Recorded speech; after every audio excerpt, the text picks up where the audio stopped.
4장 대화를 잘하는 손쉬운 방법. 최근에 브릿지 파티에 초대받았다. 개인적으로는 브릿지 게임을 좋아하지 않는다. 파티에는 나처럼 브릿지를 하지 않는 금발 여인이 있었다. 그녀는 내가 한때 라디오 저널리스트 로엘 토머스의 매니저였다는 사실을 알고 있었다. 토머스가 라디오로 진출하기 전 나는 함께 유럽을 다니며 당시 그가 진행하고 있던 사진으로 보는 여행기를 도와주었다. 그래서 그녀는 말했다. 오, 카네기 씨, 당신이 가보았던 그 멋진 장소와 유적지들에 대해 말해주세요. 소파에 앉자 그녀는 자신과 남편이 최근에 아프리카 여행에서 돌아왔다는 말을 했다. 아프리카라고요? 나는 소리쳤다. 정말 흥미롭군요. 저는 언제나 아프리카를 구경하고 싶었어요. 하지만 딱 한 번 알제리의 수도 알제에 24시간 머물렀던 것 말고는 한 번도 가본 적이 없어요. 큰 동물이 사는 곳도 가보셨나요? 그렇다고요? 정말 운이 좋으셨군요. 부럽습니다. 아프리카에 대해 말해주세요. 45분은 충분히 걸리는 소지였다. 그녀는 내가 어디 갔었는지, 내가 무엇을 구경했는지 다시는 묻지 않았다. 그녀는 나의 여행에 대해서 듣고 싶어 하지 않았다. 그녀가 원했던 것은 관심 있게 자신의 이야기를 귀를 기울여주는 사람이었다. 따라서 그녀는 마음을 열고 자신이 보았던 장소에 대한 이야기를 들려주었다. 그녀가 특이하다고? 그렇지 않다. 대부분의 사람들이 그렇다. 예를 들어 최근 나는 뉴욕의 발행인 그린버그가 주최한 디너 파티에서 한 저명한 식물학자를 만났다. 이전에는 한 번도 식물학자와 이야기를 나눠본 적이 없었다. 그는 정말 재미있는 사람이었다. 그가 대마, 미국의 원예 육종가 루터 버팽크, 실내 정원은 물론 보잘것없는 감자에 관한 놀라운 사실을 들려줄 때마다 완전히 매료되어 경청할 수밖에 없었다. 우리 집에도 실내 정원이 있는데 그는 친절하게도 내가 처해 있던 몇몇 문제들의 해결 방안을 말해주었다. 앞서 말했듯이 대화를 나누었던 장소는 디너 파티였다. 따라서 수없이 많은 다른 손님들이 있었다. 하지만 나는 예절 따위는 집어치우고 다른 모든 사람들을 무시한 채 그 식물학자와 단둘이 몇 시간이고 대화를 나누었다. 자정이 되었다. 나는 모든 사람에게 작별 인사를 하고 떠났다. 식물학자는 호스트에게 가서 나에 대한 칭찬을 여러 가지 늘어놓았다.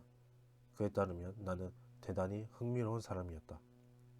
내가 이런 사람이었고 또 저런 사람이었고 등등을 말한 후 그는 내가 가장 재미있는 대화 상대였다는 말로 나에 대한 평가를 끝냈다고 한다. 재미있는 대화 상대라고?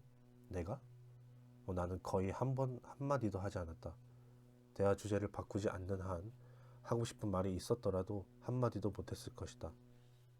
나는 펭귄의 내부가 어떻게 생겨 먹었는지 하나도 모르는 것처럼 식물학에 대해서도 아는 게 전혀 없는 사람이기 때문이다. 하지만 내가 말하는 대신 했던 것이 있다. 열심히 들어준 것이다. 나는 진심으로 관심이 있었기 때문에 그의 말을 열심히 들었고 식물학자도 이를 느낄 정도였다. 당연히 그는 좋아했다. 이런 종류의 경청은 우리가 다른 사람에게 보일 수 있는 최고의 천사 중 하나이다. 사랑에 빠진 낯선 사람들에서 잭 우드포드는 다음과 같이 썼다.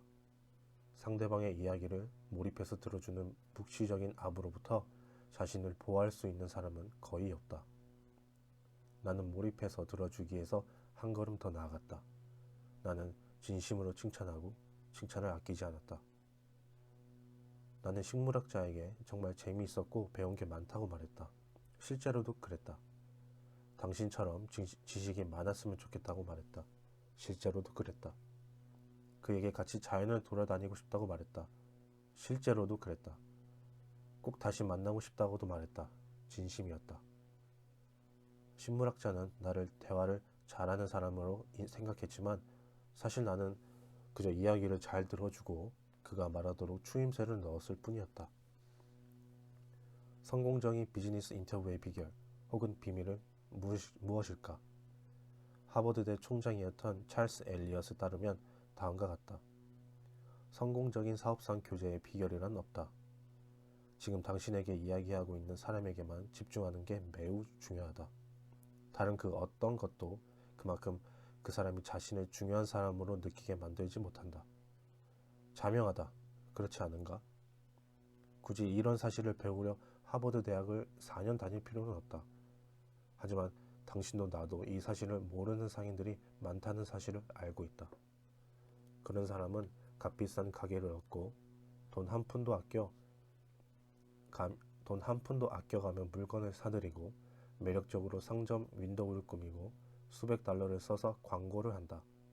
그리고는 점원을 고용하는데 그 점원은 귀 기울여 이야기를 듣는 센스가 없는 사람이다. 고객이 말하는 중 말허리를 자르고 고객의 이야기를 반박하고 고객들을 화나게 해서 상점 밖으로 쫓아내다시피 하는 점원 말이다. J.C. 우튼의 경험을 예로 들어보자. 그는 내 수업 중 다음과 같은 이야기를 들려주었다. 그는 급성장하던 뉴요크시의 한 백화점에서 양복을 샀다.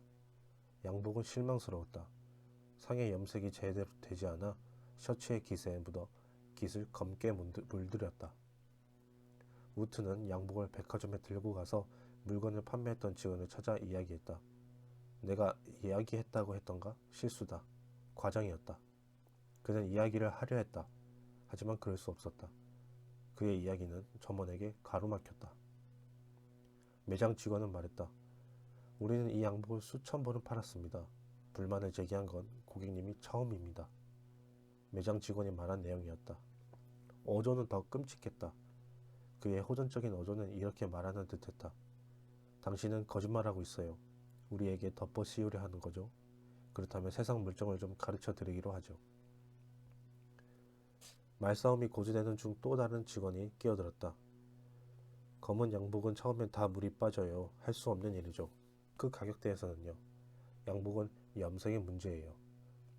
이 대목에서 저는 그야말로 씩씩대고 있었습니다. 우튼 씨는 말했다. 첫 번째 매장 직원은 제가 정직하지 못한 사람이라고 의심했죠. 두 번째 직원은 제가 원래 형편없는 물건을 샀다고 암시했습니다. 저는 끌어올랐습니다. 당장 이 양복을 가지고 지옥으로 떨어져 버리라고 말하려던 참이었습니다. 그런데 바로 그때 점장이 옆을 지나갔습니다. 그 사람은 자신의 일에 대해 잘 알고 있는 사람이었죠. 그 사람이 제 태도를 완전히 바꿔놓았습니다. 붕괴한 사람을 만족한 고객으로 바꿔놓은 거죠. 어떻게 했냐고요? 세 가지를 했습니다. 우선 점장은 제 이야기를 처음부터 끝까지 한마디도 않고 귀 기울여 들어주었습니다. 두 번째로 제가 이야기를 마치고 직원들이 다시금 자신들의 견해를 말하기 시작하자 점장은 제 관점을 가지고 그들과 논쟁을 벌였습니다. 점장은 내 셔츠깃이 양복 때문에 변색되었음에 틀림없다고 지적하는 데서 그치지 않고 완전한 만족을 주지 못하는 그 어떤 것도 다시는 팔지 말라고 지시했습니다. 세 번째로 점장은 문제의 원인을 몰랐다고 솔직히 인정하고 제게 매우 간결하게 말했습니다. 제가 이 양복을 어떻게 해드리면 좋을까요? 말씀하시는 대로 해드리겠습니다. 몇 분 전만 해도 저는 판매원들에게 그 빌어먹을 양복을 던져버리려 했죠. 하지만 점장의 말을 듣고 다음 저는 대답했습니다. 충고를 구하고 싶을 따름입니다. 이 상황이 그냥 일시적인 건지 어떤 조치를 취하면 되는 건지 알고 싶습니다. 점장은 양복을 한 주만 더 입어보라고 제안했습니다. 그리고는 약속했습니다. 그때도 만족스럽지 않다면 가지고 오세요. 그러면 고객님을 만족시킬 만한 양복을 한 벌 드리기로 하죠. 불편해드려 진심으로 죄송합니다. 저는 만족한 상태로 백화점을 나왔습니다. 한 주가 끝날 즈음 양복에는 더 이상 문제가 없었습니다. 백화점에 대한 저의 신뢰도 다시 완전히 회복되었죠. 이 관리자가 점장이라는 사실은 놀랍지 않다. 부하 직원들에 대해 말하자면 그들이 평생토록 점원 노릇이나 하게 되리라고 말할 뻔했다. 그렇지 않다. 아마도 그 직원들은 다시는 고객들과 만나지 않는 포장부서 같은 것으로 좌천될 것이다.